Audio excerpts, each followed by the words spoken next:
क्योंकि इसके सरफेस पे जो है क्रेटर्स पाए गए हैं, जैसे कि हम लोगों के मून के सरफेस पे क्रेटर्स हैं, इसीलिए ये हम लोग को मून की तरह रिजेंबल करता है।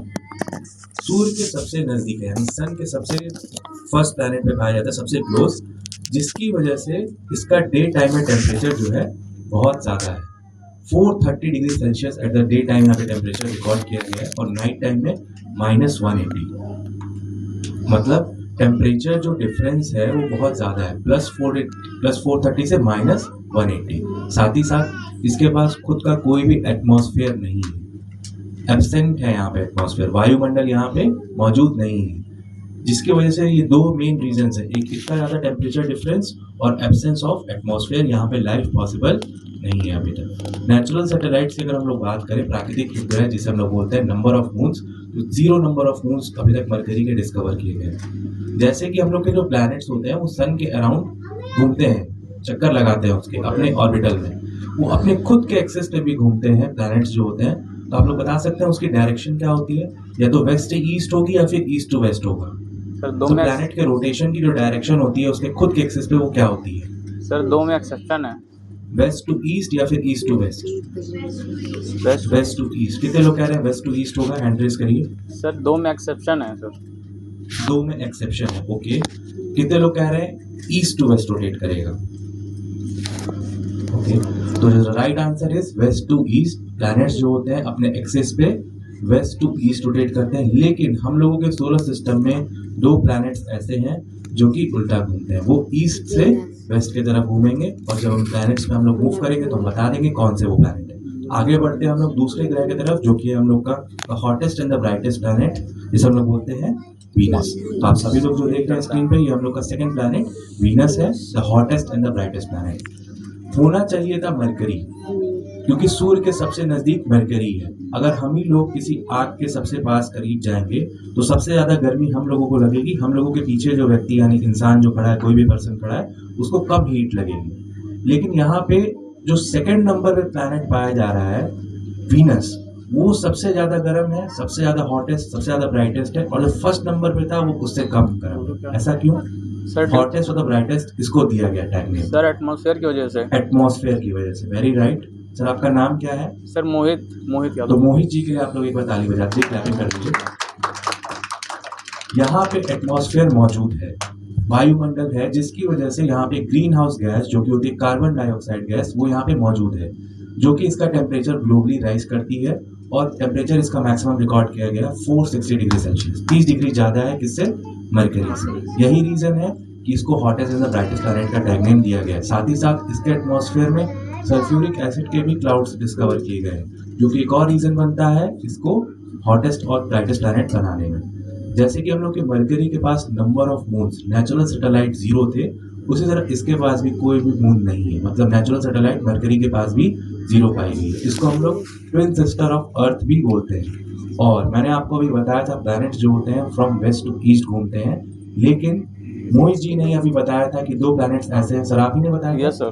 जो कि उल्टे घूमते हैं, जिसमें से सबसे पहला प्लैनेट हम लोग का वीनस, ये ईस्ट से वेस्ट की तरफ घूमेगा, ये पहला प्लैनेट है जो कि उल्टा घूमता है। तो आगे बढ़ते हैं हम लोग तीसरे ग्रह की तरफ, और मैं आशा करता हूँ कि इस ग्रह यानी इस प्लैनेट से आप सभी लोग अच्छे से जानते होंगे। कौन सा प्लैनेट है? अर्थ। तो the third planet of our solar system which is Earth, अभी तक का एकमात्र ग्रह हम लोगों के सोलर सिस्टम का, सौर मंडल का, जहाँ पे जीवन संभव है। और ऐसी क्या चीजें यहाँ पे हैं जिसकी वजह से यहाँ पे जीवन संभव है, तो चलिए उनके बारे में हम लोग जानते हैं। Yes, oxygen. सबसे पहले देखते हैं, देखने में हम लोग को सबसे पहले क्या दिख रहा है कि अर्थ किस कलर से दिखाई दे रही है?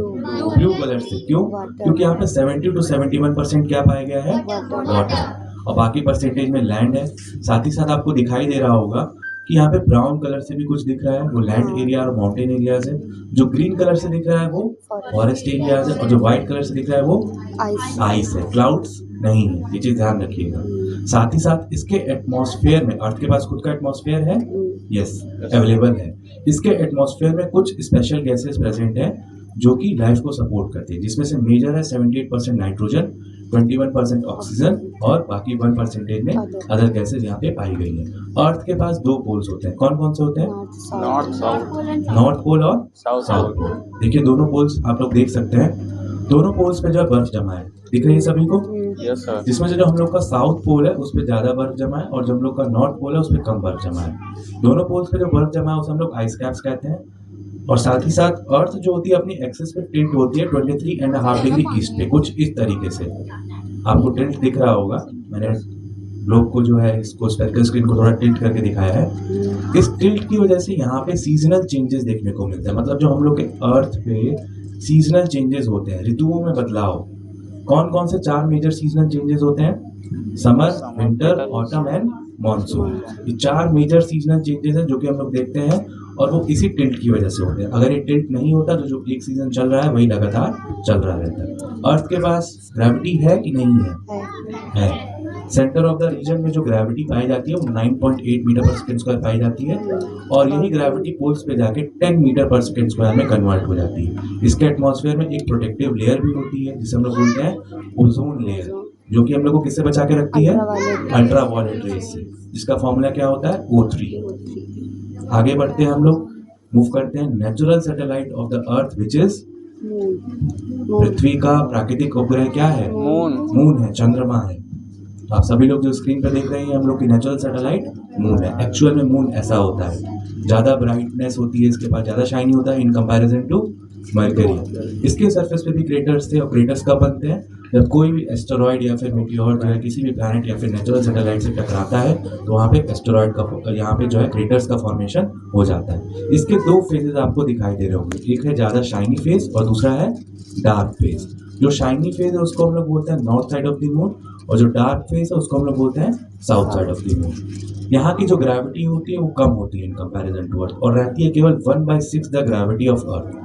मतलब कोई भी व्यक्ति जो है अर्थ पे अगर 72 किलो का है, 72 kgs का है, तो मून पे जाके केवल और केवल 12 kgs उसका वेट रहेगा। 1/6 उसका वेट हो गया, जस्ट बिकॉज यहाँ की जो ग्रेविटी है वो 1/6 हो गई है। साथ ही साथ मैंने आपको भी बताया कि इसके 2 फेजेस हैं, एक है नॉर्थ और दूसरा है साउथ। ऐसा मैंने क्यों बताया? क्योंकि अभी तक ऐसी बहुत सारी कंट्रीज हैं जिन्होंने अपने रोवर की लैंडिंग मून पे कराई है। आप लोग जब एंटर कर रहे होंगे क्यूएस के अंदर, तो चंद्रयान 3 का मॉडल यहाँ पे रखा था, सभी ने देखा है? चलिए, बहुत अच्छी बात है। मैंने आपको नॉर्थ साउथ का यहाँ पे कॉन्सेप्ट केवल इसलिए बताया क्योंकि साउथ पोल जो कि डार्क साइड है हम लोग के मून का, वहाँ पे इंडिया ही यानी भारत देश ही एकमात्र ऐसा देश है जिसने अपने चंद्रयान 3 के थ्रू रोवर की लैंडिंग कराई थी, और अभी तक लेटेस्ट में कोई भी कंट्री नहीं गई है उस पॉइंट पे यानी साउथ साइड पे जिसने अपने रोवर की लैंडिंग कराई, और लैंडिंग सक्सेसफुल भी रही थी। और जिस पॉइंट पे लैंडिंग कराई गई थी साउथ साइड में, उस पॉइंट का नाम रखा गया था शिव शक्ति पॉइंट। ये था एक इसका बहुत ही बड़ा स्पेशल फीचर जो चंद्रयान 3 से रिलेटेड था। सबसे पहले व्यक्ति जो मून पे गए थे उनका क्या नाम था? Neil Armstrong. और वो किस ईयर में गए थे? 1969। बेटा आपका क्या नाम है? देवांश। के लिए आप सभी लोग क्लैपिंग कर दीजिए। एकदम करेक्ट ईयर, राइट ईयर बताया 1969। आगे बढ़ते हैं हम लोग अपने 4th प्लैनेट की तरफ जो कि हम लोग का मार्स, मंगल ग्रह जिसे हम लोग बोलते हैं, और इसको रेड प्लैनेट भी बोला जाता है, लाल ग्रह भी बोला जाता है। क्यों? क्योंकि दिखने में लाल रंग का होता है। दिखने में लाल रंग का क्यों होता है, क्या कोई बता सकता है? आयरन ऑक्साइड होता है क्या? आयरन ऑक्साइड, जस्ट बिकॉज यहाँ की सैंड में जो है आयरन ऑक्साइड पाई गई है, और आयरन ऑक्साइड जो होता है वो रस्ट होता है, जंग जिसे हम लोग बोलते हैं। और जंग किस में लगता है? लोहे में लगता है, आयरन में लगता है। यानी कि यहाँ की जो मिट्टी है उसमें आयरन, एयर और मॉइस्चर मौजूद है, जिसकी वजह से इसकी मिट्टी में जो है रस्टिंग लग गई है, जंग लग गई है, और देखने में हम लोग को ये लाल रंग का दिखाई पड़ता है। तो वैज्ञानिकों का मानना है कि अर्थ के बाद जो नेक्स्ट प्लैनेट हो सकता है जहाँ पे लाइफ पॉसिबल हो सकती है वो हम लोग का मार्स प्लैनेट हो सकता है। क्यों? क्योंकि यहाँ पे पानी मौजूद था या फिर मौजूद है जो कि सूख गया, और जिसके सूखने की वजह से इसकी मिट्टी में रस्टिंग लग गई है। रस्टिंग यानी जंग लग गई है, और दिखने में हम लोग को लाल रंग का दिखाई पड़ता है। यहाँ की जो ग्रेविटी होती है वो भी कम होती है। कितनी होती है? 38% रहती है इन कंपैरिजन टू अर्थ। मतलब कोई भी व्यक्ति जो है अगर अर्थ पृथ्वी पे जो 100 किलो का है तो यहाँ पे जाके केवल और केवल 38 kgs उसका वेट रहेगा। इसके 2 बहुत ही फेमस जो है नेचुरल सैटेलाइट्स हैं, जिनकी नेमिंग है फोबोस और डीमोस। डीमोस जो होता है हम लोगों के सोलर सिस्टम का सबसे छोटा नेचुरल सैटेलाइट होता है, यानी सबसे छोटा मून जो है हम लोगों के सोलर सिस्टम में जो कि डिस्कवर किया गया अभी तक, वो डीमोस ही है। आगे बढ़ते हैं हम लोग किसकी तरफ? The 5th planet of our solar system which is Jupiter. अभी तक जो आप लोगों ने 4 प्लैनेट्स देखे थे, कौन कौन से देखे? मरकरी, फिर वीनस, देन मार्स, मार्स था कि अर्थ था? अर्थ था। Earth and then Mars. ये चारों प्लैनेट्स जो थे ये इनर 4 प्लैनेट्स थे और ये रॉकी प्लैनेट्स थे। लेकिन अब जो हम लोग आखिरी के 4 ग्रह देखने जाएंगे ये आउटर 4 प्लैनेट्स और ये क्या है? सही बता रहे हैं हम लोग, क्या है ये? गैसियस जाइंट्स है, गैसियस प्लैनेट्स है, क्योंकि किससे मिलके बने हुए हैं? गैस से मिलके बने हुए हैं। जिसमें से सबसे पहला आप देख रहे हैं कौन सा? जुपिटर, जो कि 5वें नंबर पे पाया जाता है और ये हम लोगों के सोलर सिस्टम का सबसे बड़ा ग्रह होता है, यानी सबसे लार्जेस्ट प्लैनेट जो है वो जुपिटर ही है। और कितना बड़ा है? इतना बड़ा है कि लगभग इसके अंदर 1300 पृथ्वियां समा सकती है, मतलब 1300 of the earth can comprise in the Jupiter. इतना बड़ा है। इसके एटमॉस्फेयर में कुछ ऐसा लग रहा होगा आपको, कुछ वाटर की तरह से फ्लो हो रहा है। सभी को लग रहा है? Yes sir. कुछ क्लॉकवाइज घूम रहा है, कुछ एंटी क्लॉकवाइज घूम रहा है, लेकिन कुछ फ्लो हो रहा है। ये वाटर नहीं है, ये स्टॉर्म और विंड्स हैं जो कि लगातार इसके एटमॉस्फेयर में चलती रहती है। साथ ही साथ जो बॉटम पार्ट है उसमें आपको एक निचले हिस्से में एक आई टाइप का स्ट्रक्चर दिख रहा होगा। सभी को दिख रहा है? रोटेट करता हुआ सबके तरफ आएगा। Yes sir. ये आई टाइप का जो स्ट्रक्चर है इसे हम लोग बोलते हैं द ग्रेट रेड स्पॉट और ये एक एंटी साइक्लोन है। मैं आपको इसके बारे में क्यों इतनी डिटेल बता रहा हूँ, क्योंकि ये बहुत ही बड़ा स्पेशल फीचर है हम लोग के जुपिटर का। ये द ग्रेट रेड स्पॉट जो है ये एक एंटी साइक्लोन है जो कि लगभग 100 साल से ज़्यादा हो गया और अभी तक चल रहा है और इसका साइज ही बहुत बड़ा है। अर्थ के लगभग 3 टाइम्स केवल जो है इस द ग्रेट रेड स्पॉट का साइज है। तो इसी से अंदाजा लगा सकते हैं आप सभी लोग कि हम लोग की जुपिटर कितनी बड़ी होगी। इसके नंबर ऑफ मून्स भी ज़्यादा है, 95 मून्स इसके डिस्कवर किए गए हैं अभी तक, जिसमें से 4 मून्स जो है मेजर मून्स है इसके, आयो, यूरोपा, कैलिस्टो और गैनीमीड। तो नेक्स्ट हम लोग बढ़ते हैं किसके तरफ? Natural satellite of the Jupiter which is Ganymede. तो आप सभी लोग जो स्क्रीन पे देख रहे हैं हम लोग की गैनीमीड है जो कि प्राकृतिक उपग्रह है जुपिटर का। गैनीमीड मैं आपको क्यों दिखा रहा हूँ, क्योंकि जो गैनीमीड होता है ये हम लोगों के सोलर सिस्टम का सबसे लार्जेस्ट नेचुरल सैटेलाइट है, मतलब सबसे बड़ा मून जो अभी तक डिस्कवर किया गया है वो गैनीमीड ही है। जितने भी नेचुरल सैटेलाइट्स होते हैं, प्राकृतिक उपग्रह होते हैं, उनके पास खुद का मैग्नेटिक फील्ड नहीं होता है, मतलब चुंबकीय क्षेत्र नहीं पाया जाता है। लेकिन गैनीमीड के पास खुद का चुंबकीय क्षेत्र है, यहाँ पे खुद के इसकी मैग्नेटिक फील्ड है जो कि इसका बहुत ही बड़ा स्पेशल फीचर है। नेक्स्ट प्लैनेट की तरफ हम लोग बढ़ते हैं जो कि 6 नंबर पे पाया जाता है। कौन सा है वो? सैटर्न। सैटर्न, तो सैटर्न आप लोग देख रहे हैं, लेकिन यहाँ पे तो इसके पास रिंग्स आपको दिखाई नहीं दे रही हैं। क्या सैटर्न के पास रिंग्स होती हैं? यस, सैटर्न के पास रिंग्स होती हैं, जिसकी वजह से इसको हम लोग ब्यूटीफुल प्लैनेट भी बोलते हैं। और मोर देन 1000 रिंग्स इसकी डिस्कवर की गई हैं, जिसमें से 7 रिंग्स जो होती हैं मेजर रिंग्स होती हैं। नंबर ऑफ मून्स सबसे ज़्यादा अभी तक जिस प्लैनेट के हैं वो सैटर्न ही है। 274 मून्स अभी तक इसके डिस्कवर किए गए हैं, जिसमें से सबसे फेमस मून जो है इसका वो टाइटन ही है। टाइटन के बारे में आप लोग को कुछ और पता है? Titan moon, anyone? टाइटन एक वैसा मून है जहाँ पे क्या है, कोई बता सकता है? पानी है, वाटर है। यस, और कोई मून अभी तक नहीं है जिसके पास वाटर डिस्कवर किया गया, टाइटन के पास है। तो इसका एक बहुत ही बड़ा स्पेशल फीचर है। अच्छा, यहाँ पे कितने लोग ऐसे बैठे हैं जिन्होंने स्विमिंग की है? कितने लोग बोट में बैठे हैं? कितने लोग बोट में नहीं बैठे हैं? कोई बात नहीं, नहीं भी बैठे हैं तो आगे बैठेंगे आप लोग। सभी लोगों ने कम से कम मूवीज में तो देखी होगी बोट, मोबाइल में देखा होगा, नाव पानी में तैर रही है, सभी लोग ने देखा है, तैरता है। हम लोग भी पानी में तैर सकते हैं, लेकिन क्या प्लैनेट जो है वो पानी में तैर सकता है? क्या अगर हम लोग प्लैनेट जितनी बड़ी लाइफ जैकेट बना दें, प्लैनेट को उड़ा दें, तो प्लैनेट जो है वो तैरता रहेगा? सर, तो मेरा आप सभी लोगों से यही क्वेश्चन है कि हम लोगों के सोलर सिस्टम में जितने भी प्लैनेट्स हैं, अगर ऐसी कोई कंडीशन आ जाए कि पूरे स्पेस में पानी फैल गया है, तो क्या प्लैनेट जो है वो फ्लोट करते रहेंगे या फिर सिंक कर जाएंगे? यानी प्लैनेट्स जो है वो तैरते रहेंगे या फिर डूब जाएंगे? कितने लोग कह रहे हैं तैरते रहेंगे? वोट करिए। Sir depends on what sir? Sir, density of the planet. Density of the planet. तो इन जनरल मैं पूछ रहा हूँ वही कि हम लोगों के सोलर सिस्टम में 8 प्लैनेट हम लोग कवर करेंगे। Yes, sir. उन 8 प्लैनेट्स में से जो है कौन सा प्लैनेट ऐसा हो सकता है जो कि वाटर के ऊपर फ्लोट कर सकता है? तो पहले तो दूसरी बात होगी कि कौन सा करेगा, लेकिन इन जनरल फ्लोट करेगा कि नहीं करेगा मैं ये पूछ रहा हूँ आपको। प्लैनेट्स फ्लोट करेगा या नहीं करेगा? कितने लोग कह रहे हैं करेगा फ्लोट? कितने लोग कह रहे हैं नहीं करेगा फ्लोट? कोई वोट नहीं करना चाहेगा, चलिए कोई बात नहीं। प्लैनेट्स जो होते हैं वो वाटर में फ्लोट नहीं करेंगे, वो सिंक कर जाएंगे, डूब जाएंगे। क्योंकि वो सूरज की वजह से, इन्होंने कहा क्योंकि सूरज अगर चला जाएगा तो वो इधर उधर भटक जाएंगे, हम सूरज को कहीं नहीं ले जाएंगे, हम सूरज को रखे रहेंगे, उसके बावजूद भी पानी लेके आएंगे। उस कंडीशन में भी जो है प्लैनेट डूब जाएगा, फ्लोट नहीं करेगा। लेकिन समझिएगा इस बात को, अभी हम लोग बात कर रहे हैं सैटर्न के बारे में। सैटर्न एकमात्र ऐसा ग्रह है, एकमात्र ऐसा प्लैनेट है अभी तक का जो कि वाटर के ऊपर फ्लोट कर सकता है, ऐसा साइंटिस्ट का प्रेडिक्शन है। गैसियस जाइंट्स तो 4 हैं हमारे पास, Jupiter, Saturn, Uranus and Neptune, ये चारों हैं, मैंने आपको बताया था। लेकिन इन चारों में भी जो है केवल सैटर्न ही करेगा। क्यों? जस्ट बिकॉज इसके एटमॉस्फेयर में 2 ऐसी गैसेस हैं जिनकी डेंसिटी कम है। अमोनिया और मीथेन की कंसंट्रेशन इस प्लैनेट पे ज़्यादा है, जिसकी वजह से सर ने बताया था अभी उधर मोहित जी ने कि डेंसिटी पे डिपेंड करेगा।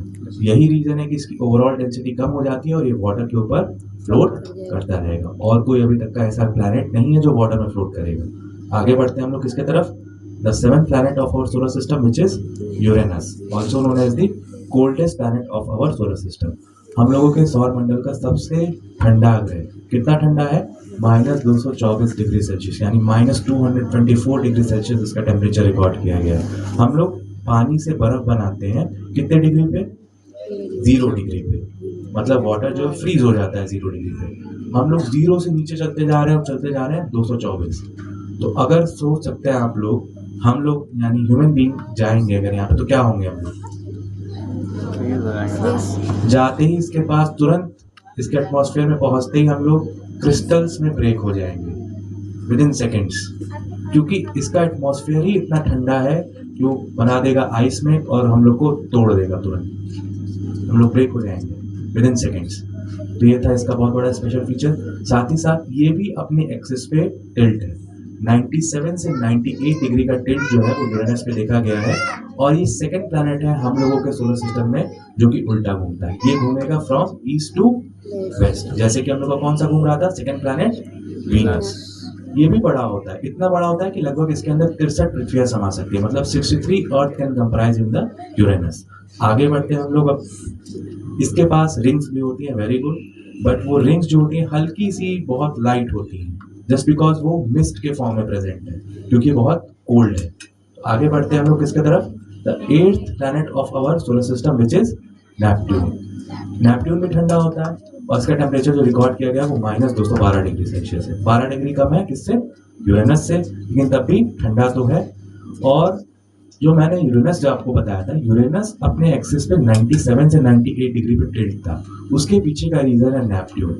नेपट्यून का जो मैग्नेटिक फील्ड होता है वो बहुत ज़्यादा होता है और इतना ज़्यादा इफेक्टिव होता है कि उसका इफेक्ट पड़ता है यूरेनस पे, और यूरेनस अपनी एक्सिस पे जो है वो 97 से 98 डिग्री पे टिल्ट होता है। साथ ही साथ हम लोग अगर बात करें साइज कंपैरिजन की, यानी कि हम लोग का नेपट्यून बड़ा है कि अर्थ बड़ी है, क्या आप लोग बता सकते हैं कि अर्थ बड़ा है या फिर नेपट्यून? कितने लोग कह रहे हैं अर्थ? कोई भी अर्थ को वोट नहीं करेगा, जिसपे आप लोग रहते हैं उसी को वोट नहीं करेंगे। कितने लोग कह रहे हैं नेपट्यून बड़ा है? चलिए, बहुत अच्छी बात है। जो सही आंसर है, जो सही उत्तर है वो ये है कि नेपट्यून बड़ा है, अर्थ छोटी है। लेकिन समझेंगे कैसे इस चीज को? तो एक लॉजिक देना चाहूंगा। अगर अर्थ यानी पृथ्वी को हम लोग मान ले हरी मटर का दाना, ग्रीन पीस जो कि हम लोग सर्दियों में खाते हैं, और नेपट्यून को मान लें हम लोग एक बास्केटबॉल या फिर फुटबॉल, तो बास्केटबॉल या फिर फुटबॉल के सामने हरी मटर का दाना बहुत ही छोटा होता है, उसी तरह नेपट्यून बहुत बड़ा है और अर्थ इसके सामने बहुत छोटी है। साथ ही साथ लास्ट पॉइंट में इसमें बोलना चाहूंगा कि अर्थ पे जब भी तूफान आता है तो उसकी आवाज़ें हम लोग को सुनाई पड़ती है, लेकिन यहाँ पे जब भी तूफान आएगा तो उसकी आवाज़ें सुनाई नहीं पड़ेंगी क्योंकि उसकी स्पीड जो होती है बहुत फास्ट होती है, जिसकी वजह से हम लोग उसको बोलते हैं सुपरसोनिक विंड्स। और उसकी स्पीड जो होती है एटलीस्ट कम से कम होती है 2100 किलोमीटर्स पर आवर, मतलब 1 घंटे में जो है वो 2100 किलोमीटर ट्रेवल कर जाएगा, इतनी फास्ट होती है। लास्ट स्लाइड की तरफ हम लोग चलते हैं जिसमें प्लैनेट्स ऑर्डर के बारे में दिखाया गया है। सन से कौन सा प्लैनेट किस ऑर्डर पे मौजूद है, किसके पास रिंग है, कलर डिफरेंशिएशन, साइज डिफरेंशिएशन आप लोग कर पाएंगे?